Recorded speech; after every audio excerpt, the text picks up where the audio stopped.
Okay, let's go ahead and call the meeting to order. We'll start with the Pledge of Allegiance. I pledge allegiance to the flag of the United States of America and to the republic for which it stands, one nation, under God, indivisible, with liberty and justice for all. Welcome, everybody. First item on the agenda is additions or deletions to the agenda. Mr. Bowling, do we have any from staff? Any members of the commission like to make any additions or deletions? Very good. Next item is item 3A, which is approval of the minutes of February 11, 2016. Do we have any motion with respect to the minutes? Move to approve as written. Second. We have a motion by Dr. Day, a second by Mr. Rednauer. Any comment? Any further questions? If not, all in favor of the motion, please signify by aye. Aye. Aye. Any opposed, like sign? Hearing none, that motion carries. Next item is item 4A, which is a consent item. It is quasi-judicial. I'll go ahead and read it into the record. It is the Wisniewski's accessory single-family dwelling, request for administrative permit use approval for an accessory single-family dwelling unit. Robert Wisniewski is the owner. The property is located at 154 11th Avenue. The zoning is RS6, residential single family, up to 6 units per acre. The land use designation is L2, low density residential 2, up to 6 units per acre. And as I said, it is quasi-judicial. Because of that fact, I'll go ahead and ask all of the commissioners if you've had any ex parte communications, site visits, anything else, any conflicts which might prevent you from considering this matter fairly based upon the law and on the evidence. If not, any comments or questions from staff? Any comments or questions from the commissioners? Any member of the public wish to comment on this matter? If not, we'll ask for a motion with respect to that matter. Move to approve with staff recommendations. Okay, Dr. Day made the motion. Do we have a second? I'll second. Mr. Stewart made the second. Any discussion? All in favor, please signify by aye. Aye. Any opposed? Motion carries unanimously. Next item on the agenda is not on consent. It's item 5A. It is the Lakes at Waterway Village, Pod R, request for preliminary plan development, plan approval for 88 units consisting of 44 duplexes. DeBosta Homes LP is the owner. Kimley Horn and Associates, Inc. is the agent. The property is located midway between 49th Street and 53rd Street, just east of the future 43rd Avenue extension. Zoning classification is PD, Plan Development. The land use designation is L2, Low Density 2, residential up to 2 units per acre. The density is 2.29 units per acre overall. This is quasi-judicial, so we'll start first with asking the commissioners again, with respect to this matter, has anybody had any ex parte communications, site visits, investigations, conflicts, anything that, again, might prevent you from considering the matter fairly based upon the law and the evidence? If not, we'll move forward with the hearing. I'll ask that all individuals who plan to testify with respect to this matter please stand and be sworn in by the clerk. Do you swear or affirm to tell the truth, the whole truth, and nothing but the truth? I do. Thank you. Very good. Thank you. We'll start with the presentation by county staff. Thank you, Chairman Plakowicz. I'm John McCoy with the county planning staff, and this is a request by Waterway Village for approval of Pod R. And this is part of the Lakes at Waterway Village, and it's really a sub-phase, an 88-unit sub-phase of the Lakes at Waterway Village, and it'll be known as part of the Lakes at Waterway Village when it's completed. I'll also talk to you a little bit about some things that are associated with the overall project, but not specifically with this particular subphase of the development, just to put things in context from an overall development perspective. The site is located within essentially part of the center of Waterway Village, so Waterway Village is on all sides of the subject site, and the aerial gives you a feel for it's slightly to the east of center and fairly well north-south in the center.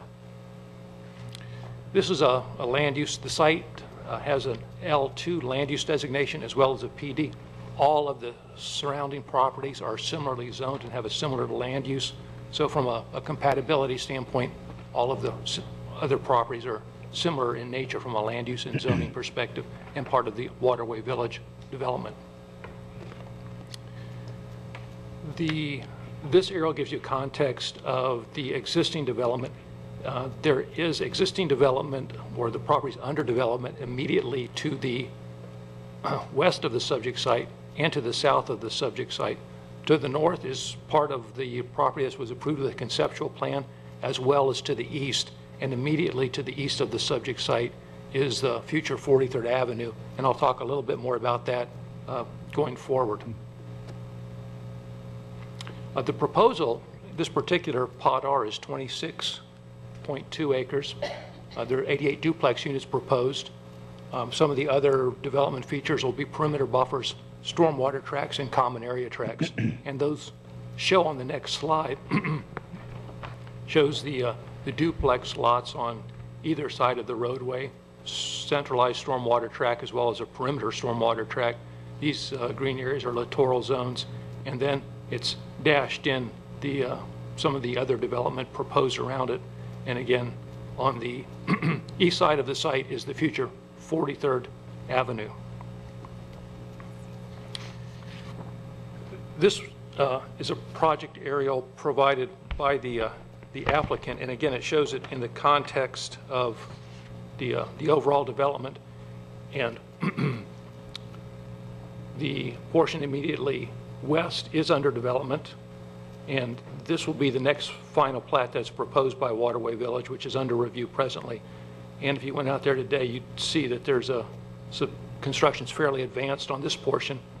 This would be a following portion connecting to it, and 43rd Avenue is really a future development obligation of the applicant, and there's a development order condition that falls into place prior to the 731st certificate of occupancy, and that's part of the development order and developer's agreement. In this particular instance, with this development, the developer actually paid for an intersection improvement that was part of their responsibility. They contributed their fair share, which was not a significant amount of money, but for 26th Street and 43rd Avenue to fulfill a development order condition that falls into place at the 631st CO. So they're continuing to stay current as they go with their development order conditions. From a traffic circulation plan, it's a circular U-shaped road that is connected to the Waterway Village Boulevard, and eventually Waterway Village Boulevard will extend to 43rd Avenue, as shown on the previous slide, and connects back through, or will connect back through the rest of the project, the developed project as well. There are sidewalks on both sides of the road. I'm going to go to the previous slide just to illustrate where those are.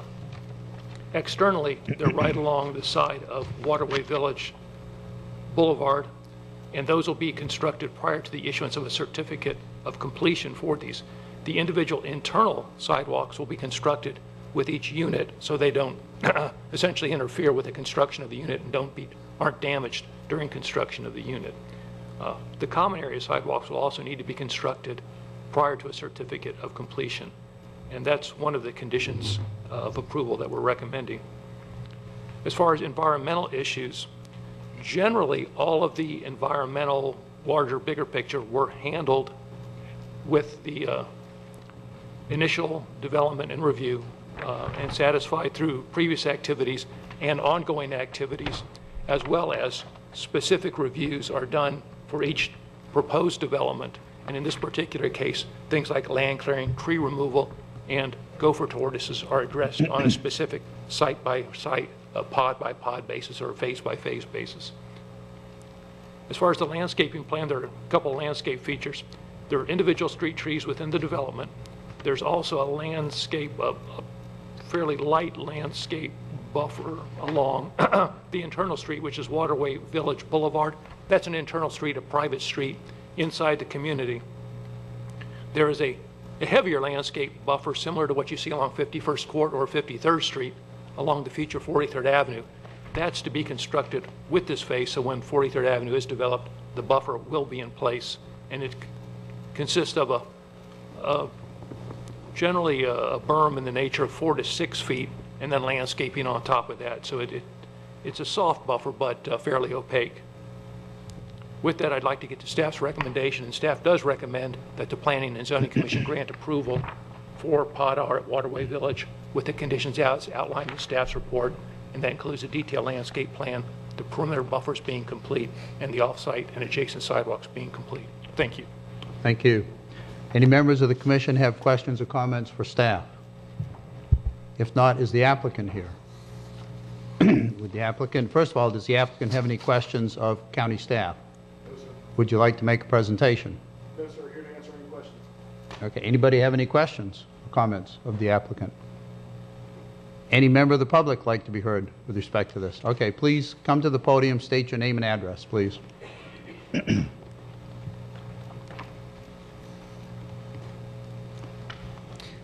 My name is Arthur Eisdorfer, and I live at 5460 Barbados Square.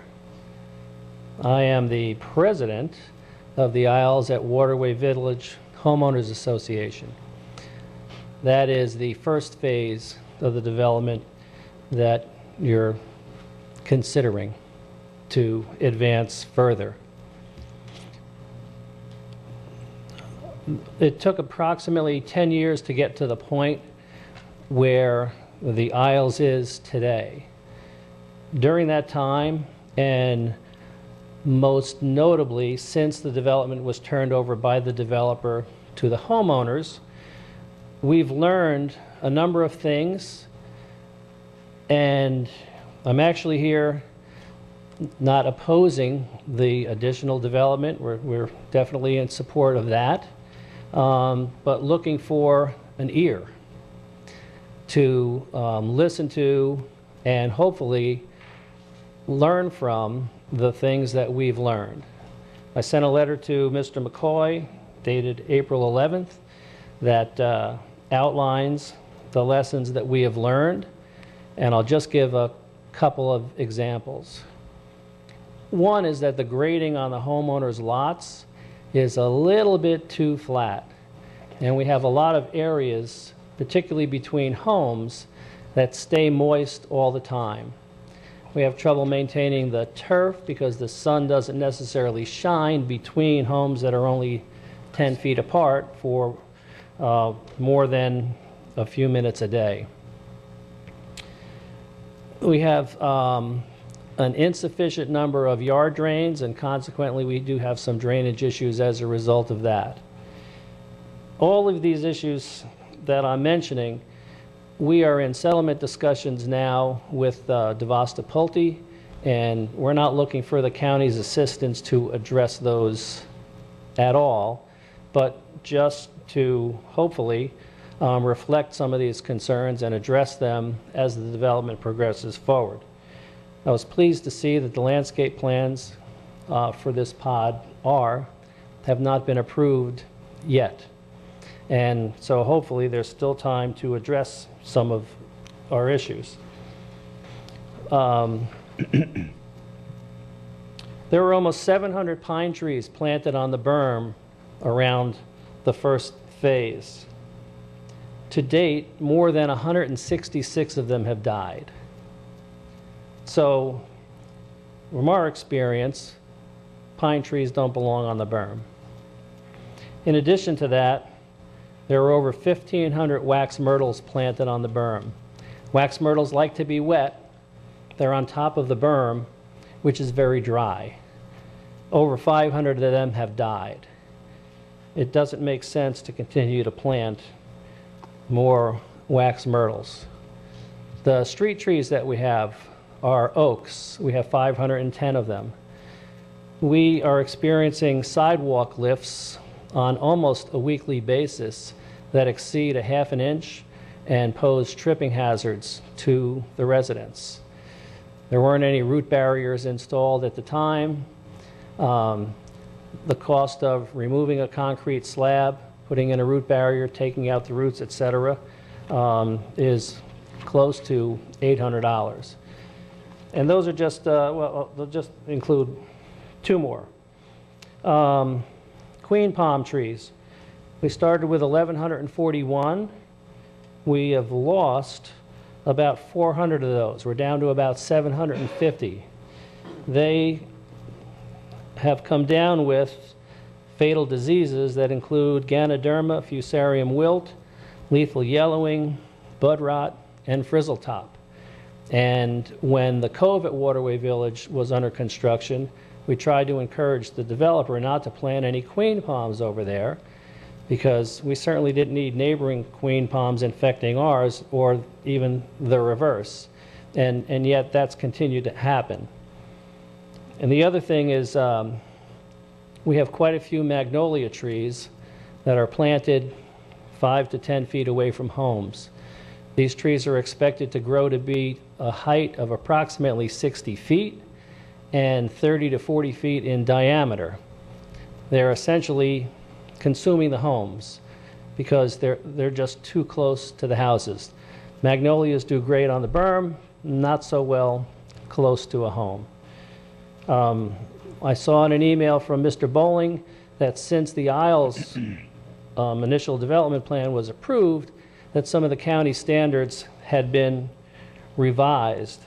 And in looking at some of those standards, I don't see that the revisions are sufficient to take care of the problems that we're experiencing. So we are spending tens of thousands of dollars to address issues that there is the opportunity to design better in the future. And I just hope that this commission and the staff members will take our experience to heart and continue the good environment that we have here, but at a lesser cost. Thank you. Mr. Bowling, Mr. McCoy, do you have Yes. any comments? I do. Thank you.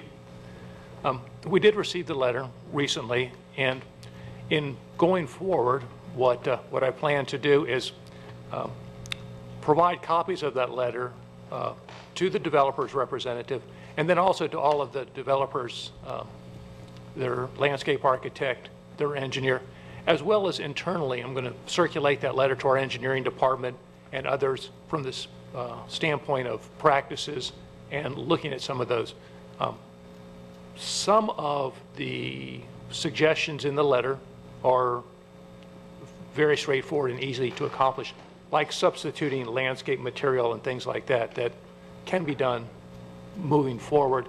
And again, we'll inform the applicant's consultant and look towards, we're ensuring that it meets the code, and then, meeting the code, the right tree, the right place, things like that. So we will be moving that letter forward to the folks that will be involved in this project as it goes through the process. Okay. What happens when an applicant submits a landscape plan and you approve it as part of the overall approval of the land development, and the landscaping is put in, and then significant portions then die? What are the requirements at that point? The requirements, there's a maintenance responsibility and a replacement responsibility, and there's actually a code provision in the code that talks about if it's within the first year, you basically replace it at the same size. But as you go out in time, there's actually a larger replacement to essentially compensate for the maturity that would have been lost by the loss of the landscape. At whose expense? It's at the expense of the entity that's responsible for maintaining it, which is typically the property owner. And again, there can be several layers in some instances. And if I could add to that, Mr. Chairman, a lot of times there's certainly initial installation and inspections, and a lot of times there's a replacement that's required at that point in time.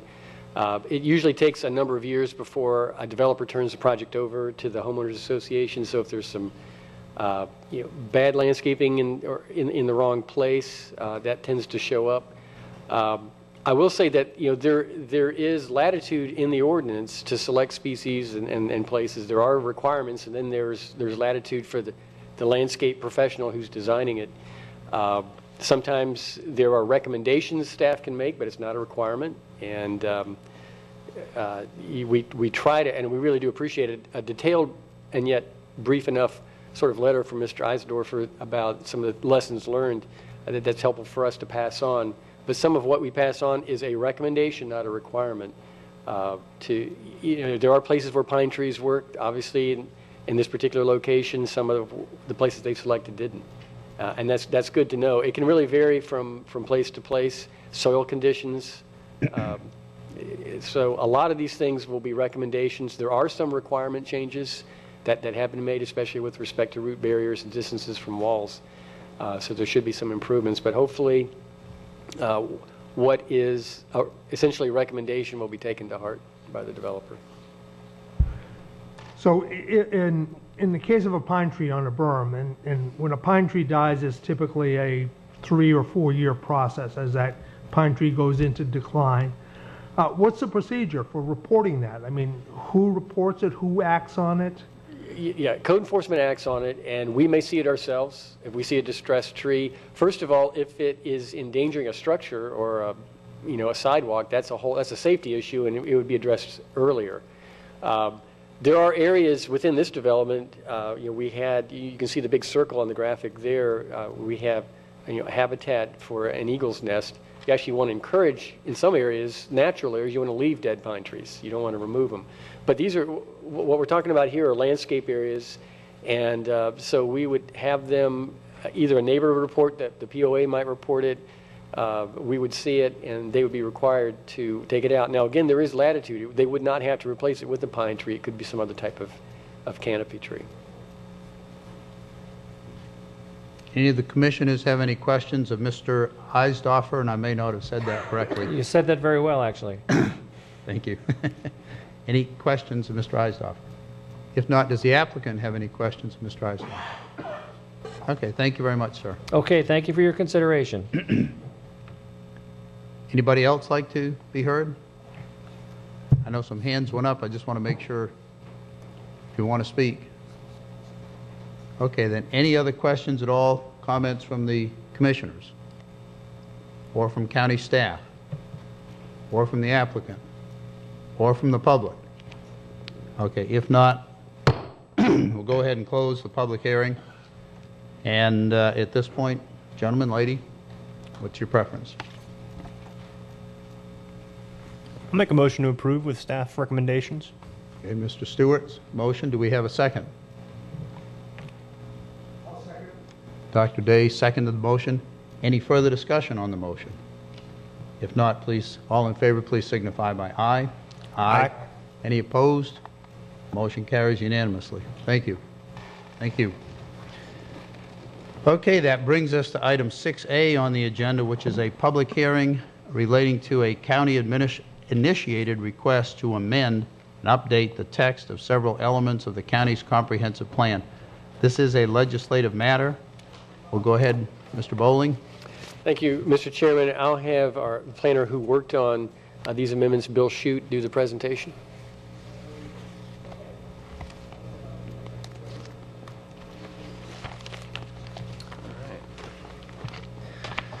All right, good evening, Commissioners. As Stan said, Good evening. my name is Bill Shute.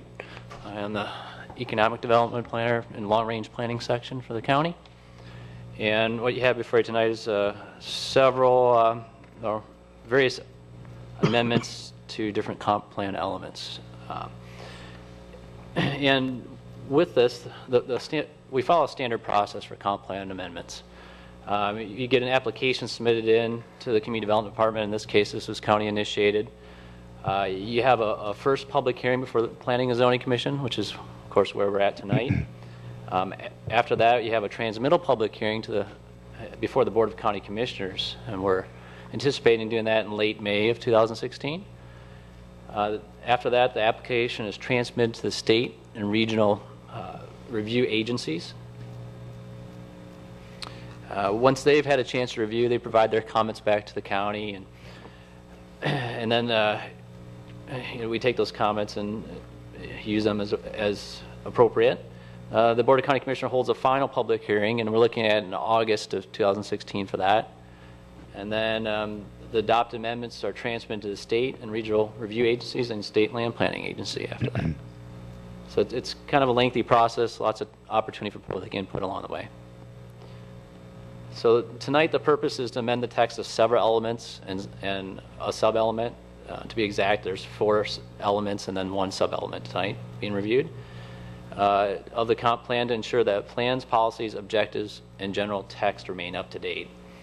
Now with this, the county, as I stated before, we initiated the process, but we coordinated with various departments and outside agencies as appropriate. And up on the screen you can see we coordinated with the Utilities Department, Solid Waste Division, the Parks and Recreation Division, Public Works Department, the Metropolitan Planning Organization, as well as the Indian River County Chamber of Commerce to obtain their comments and direction. With the first one being reviewed tonight is the future land use element. As indicated on the screen, there's several policies where completion dates are postponed.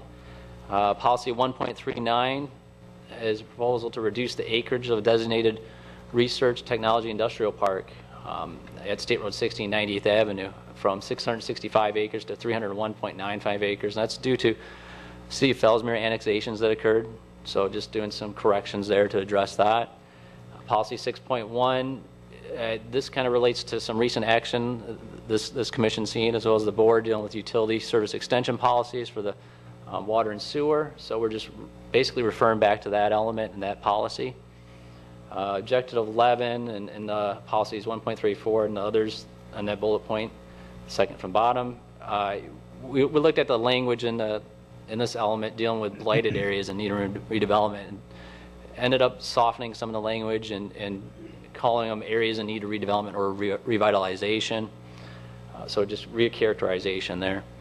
And then just various text edits. One example is the enterprise zone. That was a program that's been in existence for quite a few years. The state sunsetted the statute for that enabled communities throughout the state to establish enterprise zones and maintain them. And also to recognize board direction that they recently decided to still recognize the area, but as a very scaled down version called enterprise area for some local economic incentives.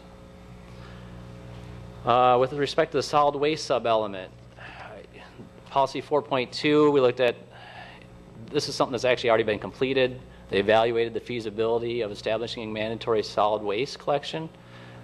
So the proposal at this point is to add another date in there and kind of reevaluate it by 2022 for the entire urban service area. Policies 4.6 and 4.7, we looked at postponing the completion dates, dealing with expanding recycling and transferring waste to another regional facility. Policy 4.1, there was a recommendation to include food waste as a possible recyclable material. So that was added into the policy. With respect to the transportation element, policy 4.3 and 4.9, we removed the due dates and focused on periodically and annually reassessing. So it's more frequent basis looking at some of those issues with bike and sidewalk improvements. 4.5, you have a remove an outdated reference to federal funding source. So, you know, there's occasions when we refer specifically to funding sources, and this is one of them, where the Congress ended up changing the name of the funding source, so we just made it more generic. New policy 4.10, this was dealing with some recent activity regarding complete streets principles, dealing with sidewalk, bike, intermodal improvements for roadway projects. And this was recommended by the MPO and its committees. And wording was added by staff in coordination with Public Works Department. With respect to economic development element, there was various policies dealing with the Vero Beach Regional Airport and Career Source Research Coast. There used to be older names for those. Vero Beach Municipal Airport, now it's regional. And Career Source Research Coast.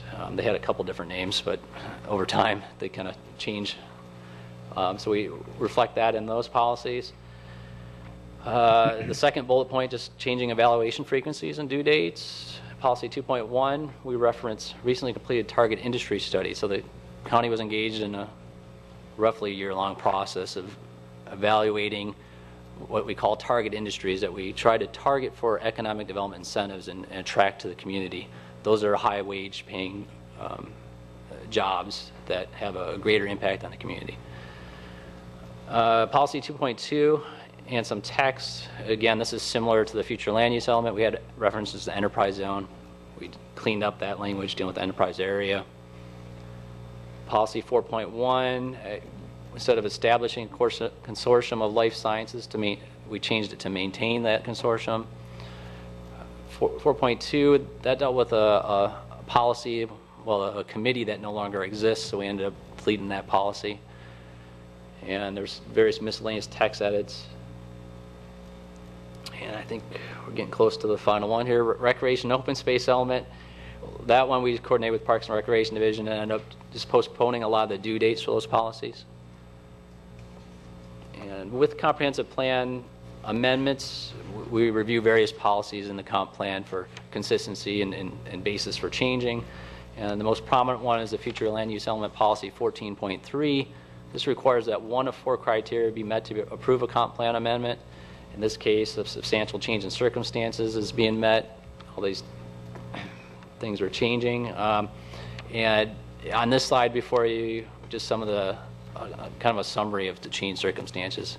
I mentioned the Fellsbury annexations, some of the statutes at the state level changed, changed agency and organization names, recognizing comp plan updates for potable water and sewer. Committee recommendations have come up. Some completed studies occurred, like in the solid waste example, and then various outdated references. With that, staff recommends that the Planning and Zoning Commission recommend that the Board of County Commissioners approve the comprehensive plan text amendment for transmittal of state and regional review agencies. And I know there's a few members in the audience if you have specific questions as well, like Clean Constantine, I see from Chamber of Commerce here, if any specific comments as well. Any commissioners have any questions or comments directed to staff? I'm sorry, go ahead. I have a couple. Did you say, are there going to be other presentations or no? No. I have a couple. First off, I really want to compliment you on the presentation of these data in the table that begin on page 3. It's a terrific way of doing this, in my opinion. It makes it very, very clear. The downside is it makes it very easy to analyze and go through and come up with questions. So I have a couple of questions. Nothing on page 3. Beginning on page 4, going down, and I'll just do it by policy number. So policy 4.1, and the summary is to expand county recycling program to accept more materials. And then what has changed is, in essence, you only have one material that you're proposing to insert in that. Is that the only one, or are there others, and should those others be in there? If I could answer that. That was a recommendation. It's not meant to be an exclusive addition. In other words, there may certainly be other materials, but Solid Waste Division staff wanted to put that in as an example, and I think they're actually in favor of adding that. And there's gathering data in other locations for that, but it's not meant to be exclusive. But that was one that they thought would be good to put in. Okay, so from what has changed, it seems almost like it is exclusive. That's not the intent. Yeah. Yeah, and policy 4.2, in what's changed, it's going to reconsider mandatory collection in the USA. Is that a nationwide survey that's going to be used to make this change, or what is that? Yeah, that's an unfortunate use, planner use of an abbreviation, urban service area in the county. Okay. Okay, good, good. So we will change that. Thank you for pointing that out. Okay, so policy 4.3 down under transportation, and I have this. There are a number of them where the change is, and you're going to change the assessment to, and it's periodically. And for me, periodically can mean anything from every 6 months to every 6 years. And I think the goal of this is to be as specific as possible, and is periodically specific enough? What we actually were looking for here was some flexibility, because we've had success in those policies where we're changing it to periodically And we mean it to be probably less often than annual. And it's warranted to go through it maybe every 2 years, maybe every year and a half, maybe every 3 years. So it's meant actually to be a little more flexible. So you'll make the decision on an individual basis about whether it's going to be That's once every 2 years. So it's going to be more than annually right now. that's correct. And what tends to drive that is if there's an opportunity or there's data, technological change, something like that, that it makes sense to do that. You know, once you tend to have an evaluation process in place, we're kind of spacing it out now more if we have a good reason to come back to it. So you want the term periodically to be purposely vague. Yeah, I guess I would say flexible rather than vague. Flexible? Okay. Yeah. All right. In policy 1.10 at the end, there's a typo in that, what the change is, and it says there to change Vero Beach Municipal Airport to Vero Beach Municipal Airport. So I think you wanted regional We do. in there. Thank you. I'll say not only is that an update, but that is essentially reflecting an upgraded class for the airport. So I think from an economic development standpoint, it makes a lot of sense to go ahead and get that in. Yeah. And so on the next page, 2.5, 2.13, and 2.14 all deal with that periodical issue that I think you've solved. And on the last page, the economic development text, and its description of the research coast, and what is the change? And it's to update or reflection to reflect a more descriptive name. What is that more descriptive name? Okay, I'm looking for it. It's last Okay. page, halfway down, economic development text. Right, and it's a much longer title. Yeah. I think that came from recommendation from the Chamber of Commerce, and I'll see if I can just turn to that page here that has that policy. So will the more descriptive name appear there, or is it going to appear much as a more longer. descriptive name? We're calling it Florida's Research Coast Economic, well, in one reference we talk about Florida's Research Coast Economic Development Coalition, I see here. So it's just, so I think it's more Florida's Research Coast is more, if you want to answer, Helene? Perhaps. Yeah. Came from Helene, so. Good evening, Commissioners. For the record, Helene Castletine, Economic Development Director with the Indian River County Chamber of Commerce, and we're a partner in Florida's Research Coast Economic Development Coalition, which is the entity. Florida's Research Coast could also be a descriptive describing the geography. It's a 4-county coalition of the primary economic development partners plus the president and CEO of Career Source Research Coast. So it can be used descriptively as Florida's Research Coast or the coalition, which is the entity. Okay, no. Yeah. So I'll end the way I started. Terrific way to present this information, I think. I've been through where we have to muddle through the strikeouts and the underline and all that, and this is just a great way to do it, in my opinion. Thank you. Any other questions or comments by the commissioners of staff?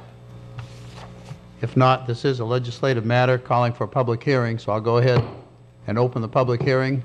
Would any member of the public like to be heard on this matter? No one coming forward? We'll close the public hearing. At this point, commissioners, what is your preference? Move to approve with staff's recommendations. We have a motion by Dr. Day. Do we have a second to that motion? Second it. By Mr. Rednauer. Any other discussion concerning the motion? If not, all in favor, please signify by aye. Aye. Any opposed? Motion carries unanimously. Thank you, gentlemen. Next item on the agenda is commissioners' matters. Do we have any matters by the commissioners? Next item is planning matters. We do have a planning information package. Thank you for that. Do we have any questions or comments concerning the planning package? If not, Mr. DeBrawl, attorney's matters. Do we have anything from the attorney's office? No, sir. Okay. Anything else to come before us tonight? Mr. Bowling. Thank you, Mr. Chairman. Just two things quickly, Dr. Day. I appreciate your compliments on the chart. I was really happy to see Bill came up with that chart when I first went through the item. made a big difference, so I appreciate that. Just a couple of updates, Mr. Chairman, since your last meeting. The MPM 7 rezoning actually wound up at 2 hearings in front of the Board of County Commissioners.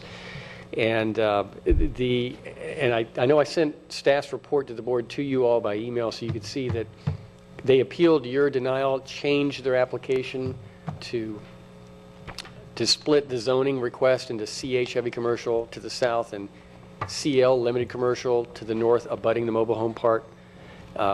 In addition to that, the developer voluntarily put in restrictive covenants on the property, which cannot be undone without 4/5 vote of the Board of County Commissioners. And they eliminated a lot of the industrial uses in CH and also eliminated some uses in CL as well. The board voted 3-2 to approve that rezoning. And again, those restrictions are in place.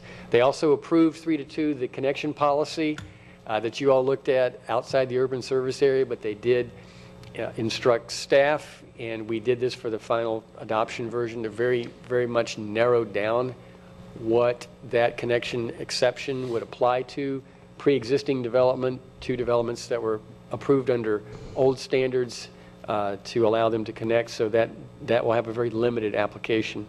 I also wanted to let you know that this last Tuesday, the board discussed vacation rentals. There's a recommendation, a proposed ordinance from the Vacation Rental Advisory Committee, and they directed staff to follow the formal amendment process, so you all will see a proposed ordinance on vacation rentals, and to make sure that we have a full quorum, we're looking for the May 26th Planning and Zoning Commission meeting. So if you could mark that down and make sure you're available for that. And just to let you know, it looks like we'll be canceling the April 28th Planning and Zoning Commission meeting, but we may wind up having both meetings in May, May 12th and May 26th for vacation rentals. You might want to, just kind of psychologically prepare for a good 3-hour, 4-hour meeting for that one. And that's all I have, Mr. Chairman. Very good. Thank you very much. I guess that brings us to an end. Meeting's adjourned.